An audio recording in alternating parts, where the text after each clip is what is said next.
印度停止进口俄罗斯原油，将目标投向委内瑞拉，这是准备遵纪守法了？俄潜艇真相曝光，35天的时间，被乌克兰无人机击中的俄罗斯潜艇仍然没有移动。重启冷战飞机，俄罗斯又开始考古了。日美达成合作协议，加强装备生产与印太军事部署，对局势有什么影响？精彩资讯马上开始。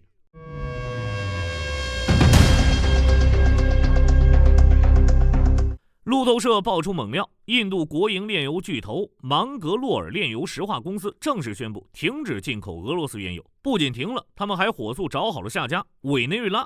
这身法比德里街头的神牛还要灵活。印度为什么要在这个时候捅刀？那些滞留在海上的俄罗斯油轮又该何去何从？乌俄战争爆发后，印度一直在薅俄罗斯的羊毛，低价原油一船一船的往回拉。普京原本以为只要给够折扣，印度就是最铁的盟友。对此，火力军只能说，在利益面前，友谊一文不值。这次带头反水的公司背景不简单，他们在印度卡纳塔克邦经营着一家日产50万桶的超级炼油厂。之所以变乖，主要原因还是财路被堵死了。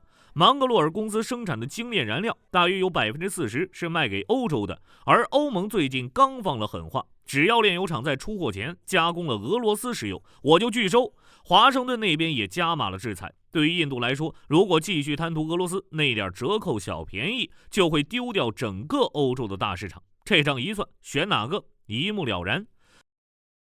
印度只能含泪对俄罗斯的便宜原油说再见，转头去勘探委内瑞拉的油田。不仅仅是芒格洛尔、印度石油、印度斯坦石油，甚至私营大鳄信实工业都在排队等委内瑞拉的石油。俄罗斯就惨了，原油出口现在陷入了极其尴尬的境地。根据最新的卫星图像和情报，数十艘俄罗斯油轮闲置在海上，阿曼附近、阿拉伯海，甚至中国海域周边，到处都是这些无家可归的巨型油轮。因为没有确认的买家，这些船已经在原地打转了好几周。各位觉得这么多滞留在海上的原油，俄罗斯还能卖给谁？是继续打骨折找新买家，还是只能含泪减产？除了石油，俄罗斯的潜艇也有新消息。35天过去了，黑海舰队的潜艇依旧是一动不动，这是在执勤还是在装死？还记得1个月前，乌克兰号称用水下无人机在新罗西斯克港偷袭了俄罗斯潜艇，当时莫斯科方面的回应非常硬气，潜艇完好无损，正处于完全战斗准备状态。可结果呢？一张新鲜出炉的卫星图像直接把俄罗斯的脸给打肿了。这张由自由欧洲电台记者马克·克鲁托夫发布的照片显示，整整35天，那艘号称完好无损的基洛级潜艇连位置都没挪动过。这种级别的战略资产，如果真的像俄方说的完全正常，它是不可能在一个繁忙的海军基地里像个木头人一样一蹲就是1个月的。火力军估计，这潜艇现在的情况看起来外壳是全的，但内脏估计已经被震碎了。乌克兰分析人士指出，水下无人机爆炸产生的剧烈冲击波很可能已经破坏了潜艇精密的推进系统，或者复杂的声呐传感器。在水下，哪怕是一个密封圈裂了，或者一个电子元件震歪了，潜艇就无法下潜。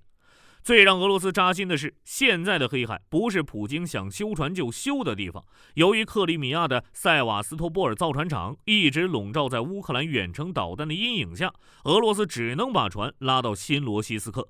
但问题是，新罗西斯克作为海军基地的底蕴太薄，那里缺乏维修战略核潜艇的大型干船坞和专业技师。这就好比你开着一辆限量版的劳斯莱斯，在小镇的修车摊上找师傅，师傅只会换机油，你却让他修自动驾驶芯片，这不是难为人吗？而且乌克兰方面暗示，当时的爆炸威力巨大，不仅炸伤了这艘显眼包，可能连停在旁边的第2艘潜艇也被震得不轻。莫斯科那边现在是睁着眼说瞎话，只要我不宣布受损，我的舰队就是全员满血。天空领域，俄罗斯又开始考古了。21世纪的航线飞的却是冷战的老古董。随着北约制裁的持续挤压，俄罗斯那支由波音和空客撑起来的民航机队已经快断粮了。新飞机造不出来，旧飞机没零件修，怎么办？莫斯科想出了一个绝招：考古。俄媒消息报爆料，俄罗斯国家技术集团正忙着从仓库的角落里把那些封存了几十年的老家伙翻出来，擦掉铁锈，重新装上发动机，准备送回蓝天。第一批复活的名单里一共有12架飞机，包括9架图2204和图2214，一架安148和2架1296。有些飞机在仓库里吃灰的时间可能比现在的空姐年龄都大。截止2026年初，已经有10架这种考古级飞机恢复了作战状态，比如弘毅航空现在就成了这些图204的收容所。顺带一提，俄罗斯不仅在考古国产货，连外国的旧飞机也不放过。俄罗斯航空现在正忙着修复一些有24年机龄的波音747，这些飞机早就该进报废厂了，但现在俄罗斯把这些老古董送到所谓的友好国家，比如伊朗去进行维修。为什么找伊朗？因为在对付美欧航空制裁这方面，伊朗属于骨灰级专家，靠着各种黑市零件和魔改技术，硬是让那些巴列维时期的老波音飞到了今天。现在的俄罗斯正虚心地向这位老大哥学习如何当一名合格的航空缝合官。2022年，俄罗斯政府豪情万丈，计划在2023年到2025年间交付127架国产客机。结果呢，3年过去了，实际投入使用的只有13架，而且这13架里有12架超级喷气机100，浑身都是美欧零件的，剩下那唯一一架图214，据说还被分配给了副总理去当专机了，老百姓连个轮子都没摸着。在这种情况下，俄罗斯也只能考古。更惨的是，现在不仅民用是这样，军用飞机也极为拉胯。在2025年，俄罗斯仅制造了7架新伊尔76 MD-90A， 远低于国防部所需的总量。亚洲方面，日美达成新合作协议，只是日本之前采购美制装备陷入交付困境，这份协议能实现吗？这2天，华盛顿特区挺热闹。日本防卫大臣小泉进次郎跟美国国防部长赫格塞斯见了个面，2个人手一握，一份沉甸甸的协议就出炉了。美日要联手造导弹，还要加强西南海域的军事部署。没办法，现在印太的局势有点紧张。2025年高市早苗一句“台湾有事就是日本有事”，引爆了印太局势，影响一直持续到了现在。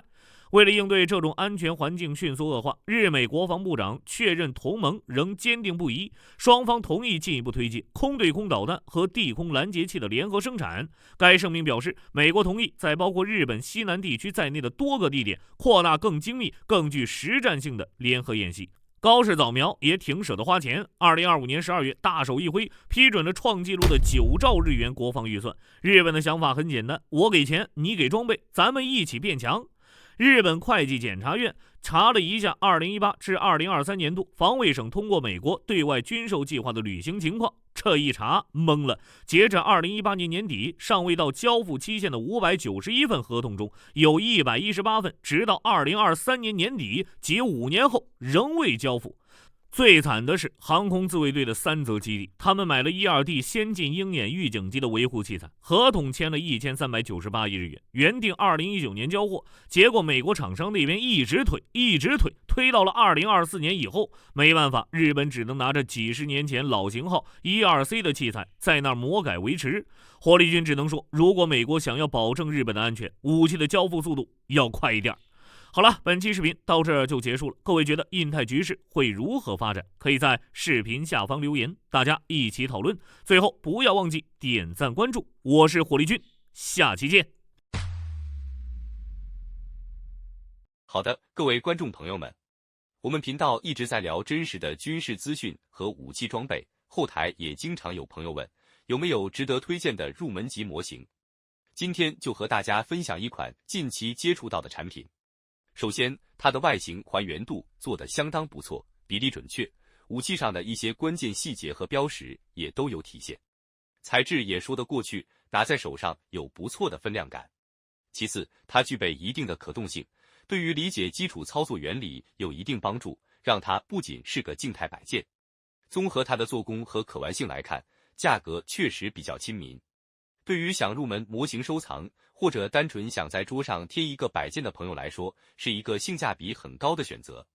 商品链接已经给你们上了，感兴趣的朋友可以自行了解。